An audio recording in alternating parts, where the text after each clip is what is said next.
তালেবান হওয়ার কোন প্রয়োজন বাংলাদেশের নেই। পাকিস্তান আমার মডেল নয়, ইরান আমার মডেল নয়, আমার মডেল মুহাম্মদ রাসূলুল্লাহ সাল্লাল্লাহু আলাইহি ওয়াসাল্লাম। সুতরাং তালেবানি কথা কইয়া টইয়া এইসব টালিবালি করে পার পাবা না। মনের ইচ্ছা ছিল পশ্চিমে গিয়া, ভারতে গিয়া, তারপরে তাদেরকে একটু তালেবান তালেবান কইয়া মৌলবাদী বলে টইলা ওদের একটু রাজি করাইয়া উনি একটু হামিদ কারজাই হইতে চাইছিলেন যে ওইরকম করে বসায় দেওয়া হোক, কিন্তু সে গুড়ে বালি ওইটা হবে তবে না। আল্লাহর মেহেরবানি, সকল ষড়যন্ত্রের মধ্য দিয়ে বাংলাদেশ এগিয়ে যাচ্ছে। ঐক্যবদ্ধ থাকুন, দেশের দুশ্মনদেরকে চিনুন। এরা জাতিকে দ্বিধা বিভক্ত করতে চায়। আলেমেদের সহ্য হয় না, মাদ্রাসা সহ্য হয় না, ইসলাম সহ্য হয় না।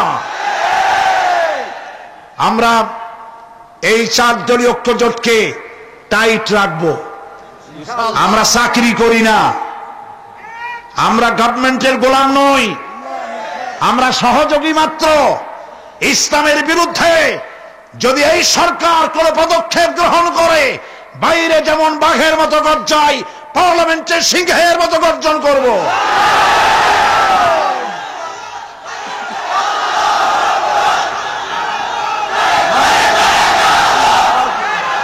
প্রিয় ভাই সব, এই সরকার ইসলামের পক্ষের সরকার বলে জনগণ মনে করে। আপনারা দোয়া করুন যেন সরকার ইসলামের পক্ষে তার মেয়াদকাল পর্যন্ত থাকতে পারে। আল্লাহ যেন কবুল করেন।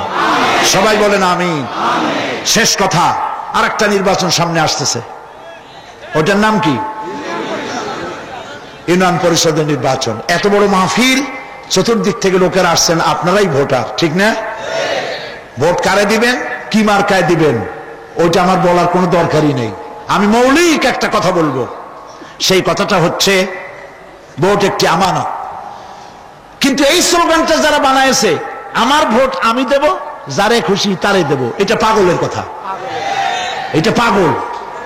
প্রথম লাইন ঠিক আছে, আমার ভোট আমি দেব, প্রথম লাইন ঠিক, দ্বিতীয় লাইন পাগলের। যারে খুশি তারে দেব, তা আমার ভোটটা কি ছাগলের দেব, মদখোরের দেব, জেনাকারের দেব? তাহলে স্লোগানটা কেমন হওয়া উচিত? আমার ভোট আমি দেব, দক্ষ এবং যোগ্য দেখে দেব। আপনারা মসজিদের ইমাম যখন বানান, তখন তাকায় দেখেন লুঙ্গিটা গিরার নিচে পড়ছে কিনা, মাথার চুল সামনে দিয়া লম্বা কিনা, মোজগুলি মুখের মধ্যে ঢুকছে কিনা, এগুলো দেখেন কিনা। আরে বাবা, 200 লোকের ইমামতি করবে, তাতে এত দূরবীন দিয়ে দেখেন। আর আপনার হাজার হাজার লোকের মেম্বার বানাবেন, চেয়ার বানাবেন, ইমাম বানাবেন, উনিও তো নেতা, ইউনিয়নের নেতা। আপনি বাছাই করবেন না, চিনবেন না যে লোকটা নামাজি কিনা, লোকটা দিনদার কিনা, লোকটা লেখাপড়া জানে কিনা, গম চুরি করবে কিনা, চোর ওর বাপ চোর ছিল কিনা, দেখবেন না আপনি? বেছে গুছে দিনদার, ইমানদার, সুশিক্ষিত, চরিত্রবান, নামাজি, এগুলি দেখে ভোট দিবেন। মনে থাকবে? মনে থাকবে? আল্লাহ রাব্বুল আলামিন এগুলি মনে রাখার তৌফিক দান করুন, বলি আমরা আমিন। প্রিয় ভাই সব, আমরা এখন মোনাজাত করব। মোনাজাতের জন্য দাঁড়ানো ভাইরা বসেন, গাছে, ছাদে, রাস্তায়, যিনি যেখানে আছেন সেখানেই মোনাজাতের জন্য অবস্থান গ্রহণ করুন। আর জোরে সোরে জিকির করেন, লা ইলাহা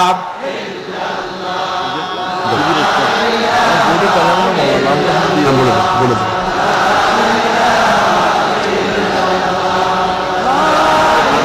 কয়জন? 12। মোট 31। বসেন ভাই, বসেন। আজকে মোট 12 জন অমুসলিম ভাই ইসলাম কবুল করার জন্য মঞ্চে এসেছেন। জোরে স্লোগান দেন।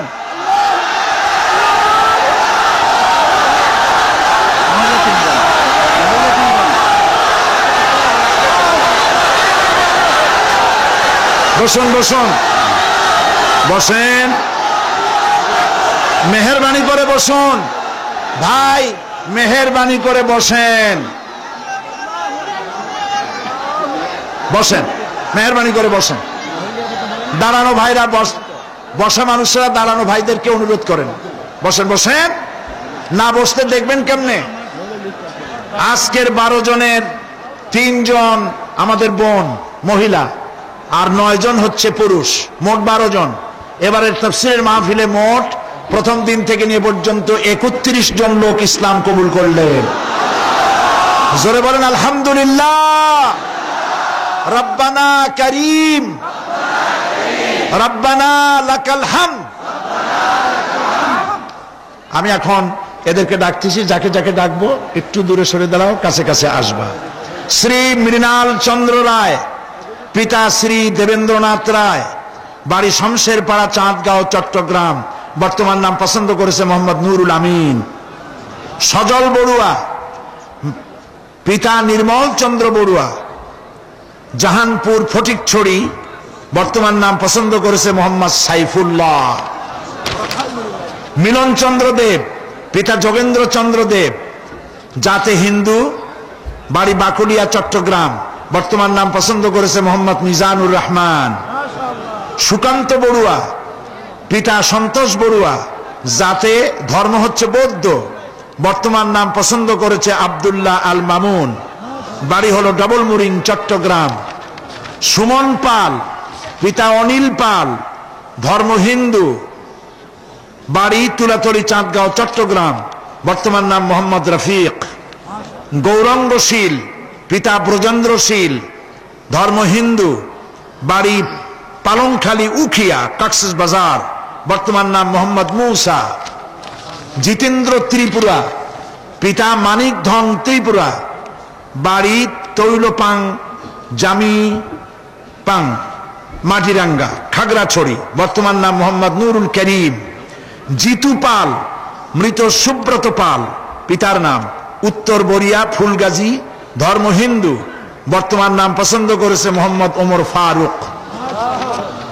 রূপনা বড়ুয়া, স্বামী সজল বড়ুয়া, বাড়ি হল হালিশহর, চট্টগ্রাম, হাউজিং এস্টেট। বর্তমান নাম পছন্দ করেছে মুসাম্মাত রাবেয়া বেগম। ইভা বড়ুয়া, পিতা সুজল বড়ুয়া, জাহানপুর ফটিকছড়ি। বর্তমান নাম পছন্দ করেছে ফারজানা ইয়াসমিন। লিপি বড়ুয়া, পিতা সুনীল বড়ুয়া, ধর্ম বৌদ্ধ। এর আগে যার নাম, আগে যে 3টা নাম বলেছি 3 জন বৌদ্ধ ধর্মের। লিপি বড়ুয়া, পিতা সুনীল বড়ুয়া, ধর্ম বৌদ্ধ, বাড়ি ইপিজেড, চট্টগ্রাম। নাম পছন্দ করেছে ফারজানা আক্তার। প্রমিত কান্তি দে, পিতা মৃত নিরঞ্জন দে, ধর্ম হিন্দু, বাড়ি বাংলা বাজার, চট্টগ্রাম। বর্তমান নাম পছন্দ করেছে মোহাম্মদ দিলাওয়ার হোসাইন। প্যান্ডেলের ভিতরে যে 3 বোন আছেন, আপনারা আমি যা বলবো আপনারা তা উচ্চারণ করবেন।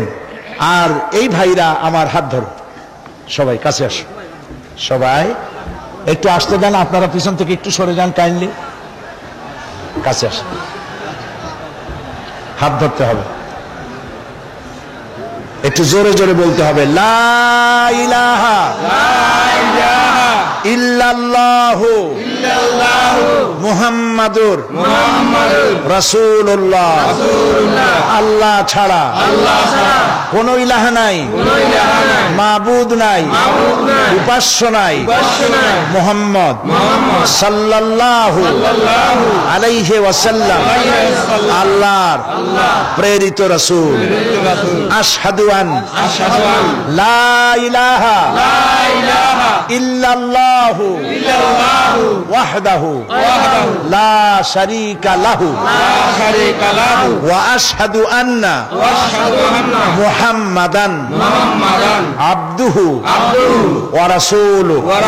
আমি সাক্ষ্য দিচ্ছি আল্লাহ ছাড়া কোন ইলাহ নাই, মাবুদ নাই, উপাস্য নাই, তিনি এক, তিনি একক, তার কোন অংশীদার নাই।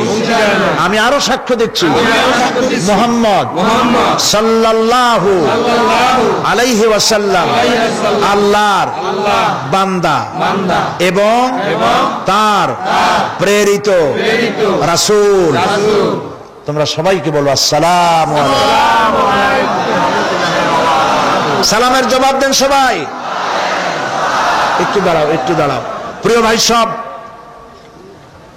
এই কয়েক মুহূর্ত আগে এরা ছিলেন মুশরিক, আর এখন আমাদের তাওহীদবাদী ভাই। তারা আমাদের কি বলেন? আর আমরা ওদের কি? আমরা ভাই ভাই হয়ে গেলাম। এই মুহূর্তে আল্লাহর এই বান্দা 9 জন আর পর্দার আড়ালে 3 জন, এই 9 জনের জিন্দিগির পেছনের সব গুনাহ, শিরক, বিদআত, জিনা, ব্যভিচার যা কিছু জীবনে ঘটেছে সব আল্লাহ মাফ করে দিয়েছেন। রাসূলের হাদিস অনুযায়ী এই লোকগুলি এখন বেগুনাহ, মাসুম। আমি এই সুযোগ নিচ্ছি আপনাদের পক্ষ থেকে আল্লাহ পাকের বেগুনাহ মাসুম বান্দাদেরকে বিশাল জনসমুদ্রের পক্ষ থেকে আমি আমার বুকে আলিঙ্গন করে নিচ্ছি।